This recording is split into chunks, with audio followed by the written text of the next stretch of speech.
Chapter 27, Monday, August 26th through Saturday, September 14th, 1776. Persons exposed to great danger and hazard, removed with all expedition out of the said town, New York, whereas a bombardment and attack may be hourly expected. General George Washington, official handbill issued to New Yorkers in August 1776. The British thrashed the Patriots in a big battle in Brooklyn. Thrashed them but good. They killed or captured near 1,000 rebels and sent the rest scurrying away. After the worst of the battle, the skies opened up again and we all waited, us in a house with leaking windows and a damp parlor, the soldiers in open fields and muddy ditches for the rain to stop. Madam wore a groove in the floor, pacing back and forth, awaiting news of the final British victory. Her footsteps tipping and tapping in measure with the ticking of the clock. I poked at the logs in the kitchen hearth, trying to summon back the bees, so they would chase out the thoughts invading my brain pan. But the words of the bald man echoed. Would the British truly free me? Should I flee to them? What about Ruth? Would they help me find her? The firewood was wet and green and would not catch. It smoldered and smoked and made a terrible stink. When morning came, a thick fog smothered New York, the kind Mama called a pea souper. When the fog finally lifted, the American army was not to be found. Washington's men had spent the dark night and foggy morning rowing all of the troops back to New York Island, some 9,000 men, folks said. That Washington was a conjure man for sure. Madam took to her bed when Becky brought back the news. I muttered a quiet blast and continued to eat my dinner, porridge with dried apple. Becky didn't hear me. She was going on and on about the nasty things she'd passed by at the campgrounds. And there was this one lad, he'd had his hand blown clean off, and a grubby bandage wrapped round his wrist. And I looked at that and I said to myself, that arm's coming off next, young man, and maybe your leg for good measure, on account of a noxious pestilence that filled the air. The stench of the place, and the groans and moans. She shivered with gruesome delight. If I had a stronger stomach, I'd take a nurse job and help a bit with the washing of the wounds and the like. But with this heat and the flies, you just know the wounds will be maggoty by morning. And if there's one thing I can't abide, it's the sight of maggots in living flesh. I looked in my bowl. The dried apple bits curled like fresh hatched maggots. I stopped eating. Becky ladled out her own meal. They's all sayin' that this proves the Lord himself is on the side of the rebellion on account of that fog he created. Did the same thing for them back in Boston, blew in a thick mist so the American army could win the day.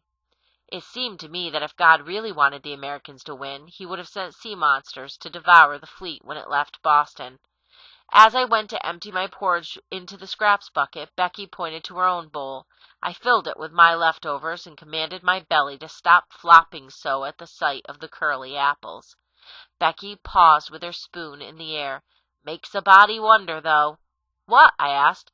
Washington had them melt down the church bells and remake them into cannons.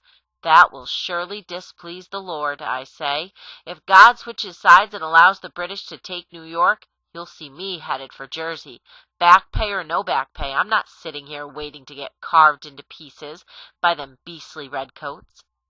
It took me 8 days of silo trips to the market and the water pump before I finally spied Curzon, working with other men to set up a filthy tent in the mud of the Battery campgrounds. It was good to see him not dead, nor chopped up.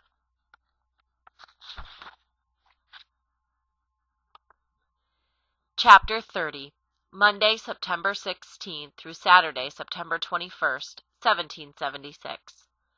Oh, the houses in New York! If you could but see the insides of them, occupied by the dirtiest people on a continent. If the owner ever get possession again, I am sure they will be years in cleaning them. A letter from the New York in the Morning Chronicle and London Advertiser newspaper. The British Army paraded up Broadway the next day, cheered by loyalists all wearing a red ribbon or flower in their hats in support of the king. I did not see this, of course. I overheard the report that Madam gave the master as they ate supper that eve with their house guests. The two officers who had moved into the bedchambers on the top floor. The highest-ranking men of the British Army had taken over the empty rebel mansions. Lower-grade officers had moved in with Loyalist families who had suitable furniture and staff, such as the Locktons. Only we didn't have a staff. Becky had vanished, her rooms at the Oliver Street boarding house abandoned. I was the only servant in the house. It mattered not. My bones were hollow sticks, my brain pan empty. I cooked a chicken and roasted potatoes and carrots. I left the chicken over the fire too long because Madame ordered the silver polished and the table linens ironed in honor of the guests. The bird was so dry it near splintered the tongues of the officers. Madame let loose on me in the kitchen after the gentleman had taken Master Lockton to Ashley's Tavern for a night of beer drinking and pipe smoking. It mattered not. When Madame finished scolding me, I set to my evening chores, cleaning out the ashes from the bedchamber fireplaces and carrying them outside, bringing in the firewood and laying the fires in case the night turned cold, turning down the beds, cleaning up from supper, and sweeping the floor. When I finally laid down to sleep, I set Ruth's doll beside my head. I had stopped kissing it good night. I did not say prayers. My bones were hollow and my brain pan empty. Madame ran me like a donkey all the next day, then demanded that I stay awake all night to make rolls for breakfast, because the bakers in town were rebels and they had fled. I did as she ordered and ruined 2 perfectly fine batches of dough. I threw them down the privy and baked cornbread deep in the night, for that was one thing my hands knew how to bake. The cornbread burned to charcoal when I fell asleep, head on the table. It mattered not. 3 mornings after the invasion, a message was delivered to the master as I served the coffee. I set the note on a small silver tray and carried it into the drawing-room. The officers were in the middle of excusing themselves from the table, buttoning up their coats and putting on their hats. After the master said his good days to them, he opened the note. "A social invitation?" Madame asked, "or business?" "Neither," Lockton said. "It's a desperate plea." He handed the note across to his wife. "Aunt Seymour is in need of our Sal. All of her Dutch girls fled, and she is without servants." Madame snatched the paper from his hand. "Surely she can do for herself. We have company. Why should we go without a servant? We have only 2 men lodging here. Somehow Aunt has managed to take on a dozen Hessian brutes. She requires our assistance." Madame gave a little shudder. Hessians. The hired soldiers from Germany had a fearsome reputation. She crumpled the paper. "I will not perform housework like a common wench. Tell her to hire someone." "The times demand sacrifices, Anne. Just for a week or so. Women will soon come to the city looking for work, and you and our aunt will be able to hire a full staff." Madame scowled into her cup. "You favor her over me, Elihu. It's unseemly." Lockton wiped his mouth with his serviette. "The loan of the girl is the least we owe her. I hope you regret your decision to send away the sister. Even small hands would be helpful now." His mention of Ruth so startled me I near dropped the tray. Madame bit back the hot words in her mouth, picked up her serviette, and cleaned off her chin. "You will clean the kitchen and prepare the dinner, girl. Then you will take yourself to the house of Lady Seymour and do what she requires of you." Lockton shook his head. "No, Sal, you will leave immediately." I took a clean apron and Ruth's doll with me to Lady Seymour's house. In truth, I did not walk there quickly. In truth, I dawdled something fierce. Folks said the Hessian soldiers were fire-breathing monsters who walked about with swords drawn and blood on their chins. I figured that would be as bad as Madame. I was near correct. They did not breathe fire, though they spat when they talked, nor did they walk about waving their swords, though some sported knives in their boots. None had blood on their chins except when they ate rare cooked meat. I found it hard not to stare at the enormous mustachios that sprouted under their noses, especially when the men combed and waxed them and twirled the ends. Their speech sounded like they were swallowing rocks, but Lady Seymour understood them. She learned the German from her husband, she said, same way she learned the Dutch. There were all manner of secrets locked in that old skull. When I served them supper my first night, a couple of them said "Danke" to me. Lady Seymour explained that "Danke" is German talk for "thank you." She told me not to be afeard, that they were just soldiers far away from home. A couple of them were fond of her cats, she pointed out. How could men who liked cats be bad? She tolerated them fair enough, except for the muddy boots on the furniture, and when they spread butter on their bread with their thumbs. That made her gasp and go pink in the face. I practiced saying "Danke" when alone. The work at the Seymour house was every bit as tiring as it had been at Madame's, more so because there were more mouths to feed, and boots to clean, and basins to fill, and linens to wash, and coats to beat free of dust. Lady Seymour made sure I ate a proper meal 3 times a day, and let me sleep in the tiny attic bedchamber on the bed where I laid after my time in the stocks. It was hot up there, but there were no mice nor worms on the floor when it rained. The city swelled by the hour with loyalist refugees who wanted to live under the protection of British cannons. Some of the folk returning from exile were surprised to find strangers had taken over their houses and were sleeping in their beds and wearing the clothes they left behind. There were many fistfights, a great deal of name-calling, and threats of duels. The British didn't mix in with the arguments. They had war on the brain, drilling their soldiers from sun-up to sundown. At the Middle Dutch church they pulled out the pulpit, the pews, and the floorboards, and let the horses of the light dragoons practice. Horses in a house of the Lord made some folks grumble, including Lady Seymour. Up to the tea-water pump I found only familiar faces, slaves who had freed themselves by joining the British. I could not bring myself to speak to them. The old man we called grandfather had vanished. Maybe he had started his own revolution and led Curzon and the other slaves over the River Jordan to freedom. A fanciful notion. 'Twas useless to ponder such things. Friday stretched long and longer because the Hessians had moved in 5 more of their countrymen. I heard Lady Seymour arguing with the fellow in charge, but he would not listen to her pleas. I spent the afternoon chopping a field's worth of cabbage while a half-pig roasted in the pit dug by the men in the flower garden. The soldiers ate their supper and drank more beer than I thought a body could hold. They lost the few manners they possessed and used the table linens for blowing their noses. It was a relief when they finally left for merry-making elsewhere. I prepared a tray of supper and served it to Lady Seymour in her bedchamber, the one room where she could find peace. When my chores were done, I climbed to my attic room, kicked off my shoes, and laid down on the bed without even removing my skirt or bodice.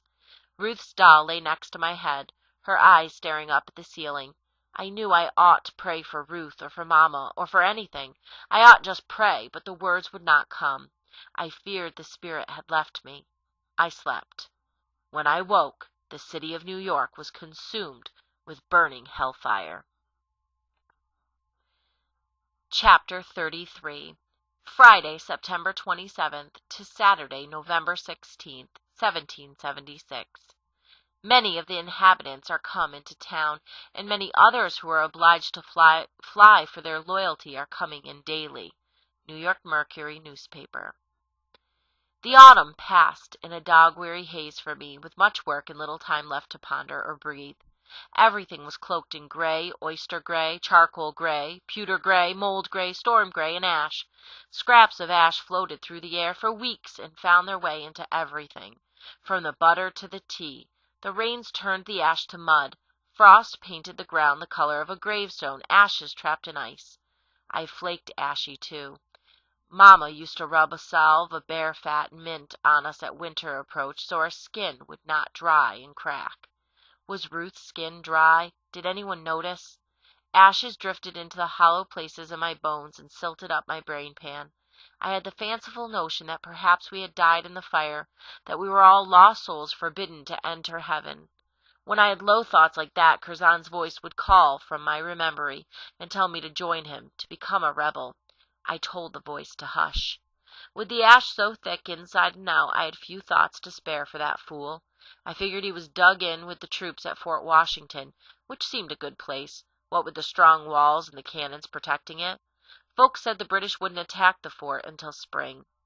The men drilled and patrolled. Sarah and the other soldier wives spent most of their days down at the campground, doing the chores for the regiment, washing clothes in big iron pots and cooking whatever they could be found to roast or stew. They did some tidying at the Locktons' house and kept the officers fed, too. The dirtiest jobs fell to me, water hauling, wood chopping, and chamber pot carrying. On top of that, Colonel Hawkins claimed me for his errand girl, sending me out with messages for this captain or that sergeant, or in search of snuff or hair powder or almonds. He was terrible fond of almonds. By the time the apples were harvested, hundreds of ships crammed with expensive British goods crowded the docks. The price of food doubled and doubled again. This did not affect the Locktons, nor the rich Loyalist refugees who streamed into the city toting bags of gold. We took delivery of enough potatoes to fill the bin in the cellar and had no trouble buying meat.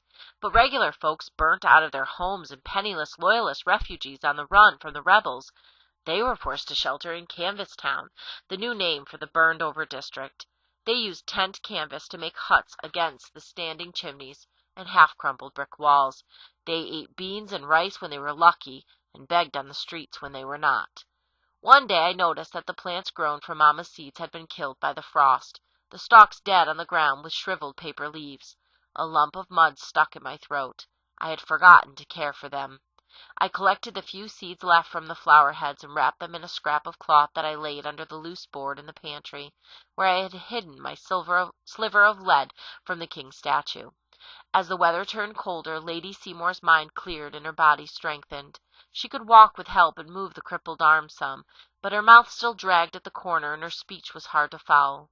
Madam was not entirely pleased that her husband's aunt was mending. I heard her grumble to Lockton that the old biddy will never die, just to spite us. A month or so after the fire I was settling down a clean pitcher of water in Lady Seymour's bedchamber, whilst Madam read the newspaper aloud to her. I thought the lady was dozing, but her eyes snapped open when Madam described how British soldiers had looted the City Hall library. They stole books, ruined paintings, and broke scientifical equipment stored there by the professors of King's College. Lady Seymour made Madam repeat the entire story, then demanded pen and ink and paper. Fighting her way out from the blankets with her good arm, once dressed warmly and settled at the writing table, she composed a strongly worded letter about the library destruction to General Howe, Supreme Commander of the Royal Forces, and called for a glass of brandy and a bowl of soup. After that it fell to me to walk with Lady Seymour along Wall Street on days when the sun was strong. She hired 3 seamstresses to sew her a new wardrobe and included a heavy skirt and thick woolen cloak for me in the order. I protested that I could not pay for the clothes, but Lady Seymour simply pointed to the portrait of the yellow-haired man, her husband, on the mantel and his letters stacked next to it. "We'll not discuss payment again," she said slowly. "Thank you, ma'am," I said. After the pigs had been slaughtered and fresh pork was for sale in the market, another wave of British officers moved in and set up their camp beds in the second-floor drawing-room. The long dining table was covered end to end with maps. The men would stand over them, chins in their hands, trying to figure out how to finish off the rebels. They were now scheming to finish the war in time for the new year. Battles and skirmishes were fought on the north part of New York Island, though the city was safe. Whilst they plotted Washington's downfall, I dozed in a chair in the hallway in case they needed victuals or a bottle of port. Sleep was a rare and precious thing to me in those days. The next day I was yawning hard as I trudged up to the tea-water pump. The November wind carried the promise of snow, and I was glad for the new cloak Lady Seymour had given me. Soon I would need rags to wrap around my hands. My muddled head did not register the great hullabaloo at first, but then my ears awoke. Folks were shouting and hurrying toward the Greenwich Road where it dumped out into the Commons. I was not sure what the race was for, but I lifted my skirts and joined along with it. "They got them!" cheered a red-faced man, throwing both of his arms into the air. "They got them all!" By the time I made it to the Commons, I had to fight my way to the front of the cheering mob. The end of the Greenwich Road was lined with British soldiers, relaxed and laughing as their prisoners, captured American soldiers, walked 3 to a row between their enemies through the doors of the Bridewell prison. "Was there a battle?" I asked a serving girl next to me. "Up the fort," she answered. "Them Hessians kilt lots. Blood was running like water, they say. They fired them cannons from the ships, blew arms and legs everywhere, heads too." I nodded, unable to think what I should say. A chant started in the crowd and singing. I did not join in, nor did I throw clods of mud as many did, including the bloodthirsty girl next to me. The rebels kept coming in, row after filthy row, most with their heads down, some limping with a crutch or an arm in a sling. Their uniforms were torn and tattered. A few walked barefoot over the icy cobblestones, flinching when hit square with mud or a rock. They carried neither flag nor weapons. Their breath billowed like they were hard-ridden horses. It hung around their heads like smoke. He was toward the end of the line with the other enlisted slaves, his head bent forward, his face invisible. A bloody bandage was tied above his right knee, and it looked painful to step with his right foot. The only way I knew him was that hat, nearer brown than red now, with a rip through the rim and the ring in his ear. The guards shoved the last of the prisoners, including the boy with the red-brown hat, through the doors of the prison and closed them with a loud metal clang. Chapter 36. Tuesday, December 3rd through Friday, December 13th, 1776. Our private soldiers in your hands are treated in a manner shocking to humanity, and that many of them must have perished through hunger had it not been for the charitable contributions of the inhabitants. General George Washington complaining to British General William Howe. Lady Seymour was struck by a fever whilst visiting up in Greenwich. She had to be carried to her chamber, her skin the color of an old beeswax candle. Dr. Destouge came to bleed her so that her bodily humors would go back into balance. When the bleeding was over, Madame saw the doctor to the door. I was dusting the grandfather clock in the front hall. "Good sir," Madame said in a low voice, I believe our aunt would recover faster at our estate in Charleston. She could sit in the sun for hours and breathe the healthful air. Don't you agree?" The doctor's bushy eyebrows flew up in alarm. "South Carolina is hundreds of miles from here, over bad roads. Lady Seymour would be dead by Philadelphia." Which was likely Madame's intention, I thought. The doctor pulled on his gloves and picked up his bag. "I doubt she'll be well enough to travel until spring. I will call again tomorrow." He tipped his hat. "Good day, Madame." Lady Seymour's bell rang upstairs as the door closed behind him. Madame squeezed her lips together so tight I thought she had bit them off. "Girl!" she spat. "Go see what she wants." By supper it had been decided that I would tend Lady Seymour whilst she was bedridden. The master used his connections in the British High Command to secure extra firewood for the house, declaring that his aunt's bedchamber be kept as warm as the month of June. The heat of the room helped to bake out the fever in Lady Seymour's blood and ease her cough. 'Twas warm enough that I could go about in stocking feet, which was a comfort, for my shoes had taken to pinching my toes, something wicked. As she recovered, the lady took to reading all of the newspapers printed in the city. Whenever she dropped off to sleep, I would steal as many sentences as I could. Thusly I followed the progress of the war, what was left of it. The flame of independence was sputtering and expected to burn out any day. The rebels had run out of ammunition, soldiers, and money. Mayor Matthews, him who plotted to kill General Washington, escaped from the rebel prison and returned to New York in triumph. The American Congress, frightened by the marching British, fled Philadelphia and ran to Baltimore. Newport, in my home state of Rhode Island, fell to the British too. When I read that last bit of news, I was stunned. I had not spared a thought for Rhode Island for months. 'Twas several days before I could again sneak up to the Bridewell toting sausages, crusts, and cheese rinds. The guard stole a few of the sausages and gave me only a few moments to conversate. It mattered not. Curzon was not feeling up to much talk. I sat on the stone floor and checked the hole in his leg. It was hot, but free of yellow pus. Conditions in the prison had eased some. Folks in town had donated enough blankets that there was one to be shared between every 2 or 3 men. The British promised each prisoner would receive 2 pounds of pork and hardtack biscuit every week. They did not announce that the pork was often spoiled, nor that the men had to eat it raw, for there was no fire to cook it over. For my next visit I saved my own helping of mince pie. I filled the bucket with potato scraps and mutton fat and put the pie on top. The guard took the pie, as I had hoped. "I loves a good mince pie," he said as he unlocked the door to the prison, pie crumbs spilling from his mouth. Frozen bodies were stacked in the hall, waiting to be buried in the pits. The clothes had been taken from the bodies to keep the living soldiers warmer. I kept my eyes on the ground, out of modesty. Curzon was still not in the mood for conversating, not even a little bit. I thought he looked feverish, but when I went to feel his forehead, he pushed my hand away. The men snickered at that. I took my empty bucket and left. Snow fell all that night. Lady Seymour prepared an errand list for me the next afternoon. She had spent the morning gazing into the fire and had not taken any food.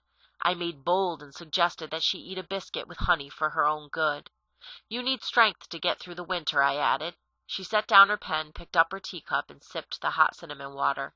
"I thought it pleased you when I left so much on my plate." "Ma'am?" "The more I leave behind, the more there is for you to take to the prison." She studied me so close I thought she could see my thoughts. "That is where you've been taking the table scraps, isn't it?" My head bobbed once like a puppet's. "Am I to assume you know someone confined there?" I found my voice. "Yes, ma'am." She sipped again and looked at me from over the rim of her teacup. "It is honorable to help a friend in need." "How did you know that?" I blurted out. She folded the sheet of paper on the table. "These are the items I would like you to fetch for me. Purchase the ink and newspaper at Rivington's, but not the books. He overcharges. Go to that shop near the baker on Hanover Square. Elihu said they haven't closed." I bobbed once and took the paper. "Please, ma'am," I tried again. "How did you know?" Her gaze returned to the logs in the hearth. "Take care how you go, Isabel. Many people think it is a fine and Christian thing to help the prisoners. I do not think my niece is one of them." "Yes, ma'am," I whispered. It started to snow whilst I was in Rivington's.